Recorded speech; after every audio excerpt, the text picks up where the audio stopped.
उसूल तजवीद देखो, तजवीद का हुक्म इतना इल्म तजवीद का सीखना जिससे कुरान पाक सही पढ़ सके फ़र्ज़ आइन है। এতটা আমাদেরকে তাজবিদ শিখতে হবে যার দ্বারা আমরা কোরআনকে শুদ্ধভাবে পড়তে পারি ফরজে আইন।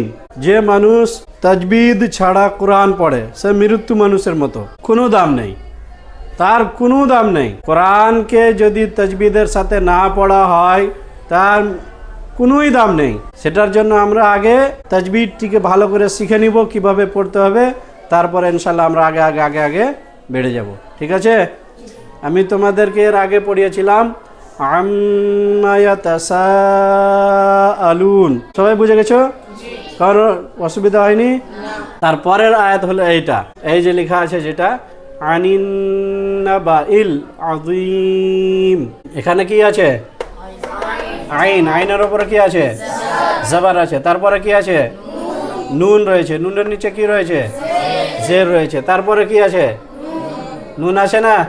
এই যে আলিফ আর লাম, এ দুটোকে পড়তে হবে না। হুরুফে কমরি হুরুফে শামসি পড়েছে না?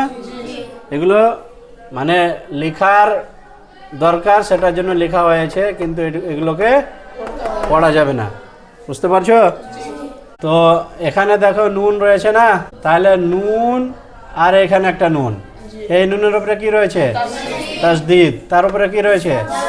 জবর। তাহলে এখানে আমরা কিভাবে পড়বো? আইনটাকে আমরা তাড়াতাড়ি পড়বো। আইন জবর আ, নুন নুন জের নিন।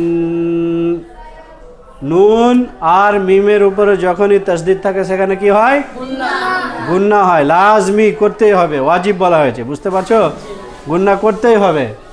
তাহলে আনিন পড়ে নিলাম, আইনটাকে তাড়াতাড়ি পড়লাম। নুন নুন জের নিন, আনিন। নুন নুন জের নিন, আনিন। একালিফ গুন্না করলাম। তারপরে যে দ্বিতীয়বার যে নুনটাকে পড়বো তখন তাড়াতাড়ি পড়বো। জবর আছে না তাসদীদের উপরে? তারপরে বাইরের উপরে কি রয়েছে? জবর রয়েছে না? তারপরে এই যে হামজা, হামজা লাম জের ইল, এটিকেও তাড়াতাড়ি পড়তে হবে। তাহলে এখানে তাড়াতাড়ি পড়লাম, এখানে নুন নুন জের নিন যেখানে করলাম এখানে কি করতে হবে? গুন্না। তাহলে এখানে তাড়াতাড়ি করে নি, আনিন, গুন্না হয়ে গেল কালিফ। তারপরে নাবাইল, এটিকে তাড়াতাড়ি পড়ে নিলাম, আনিন নাবাইল হলো।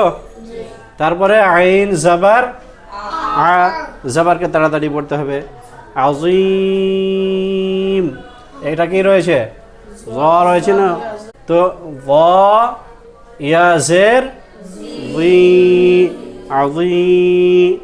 মিম জের মি, আযীমি।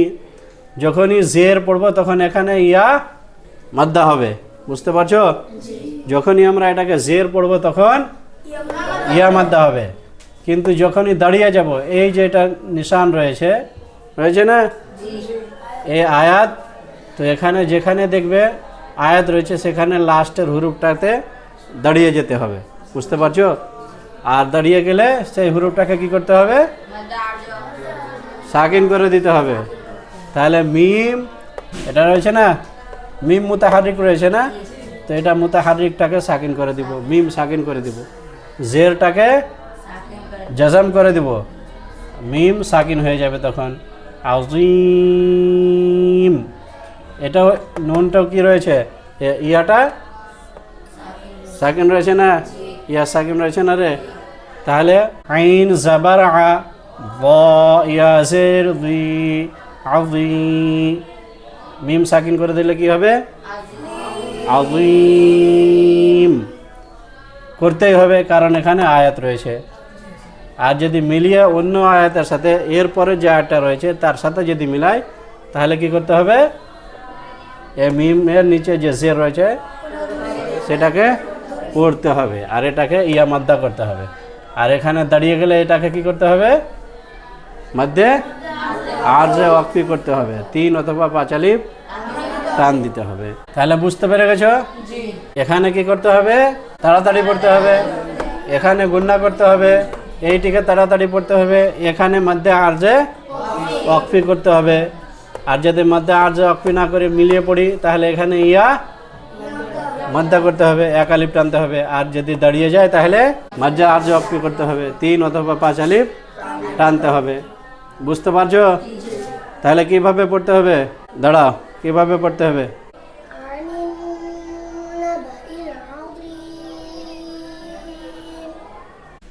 عما يتساءلون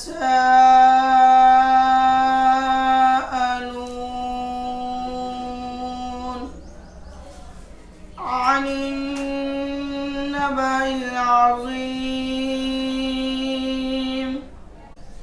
عما يتساءلون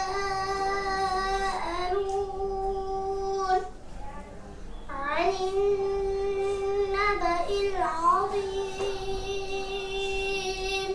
কে পড়বে? আর أعوذ بالله من الشيطان الرجيم بسم الله الرحمن الرحيم عما يتساءلون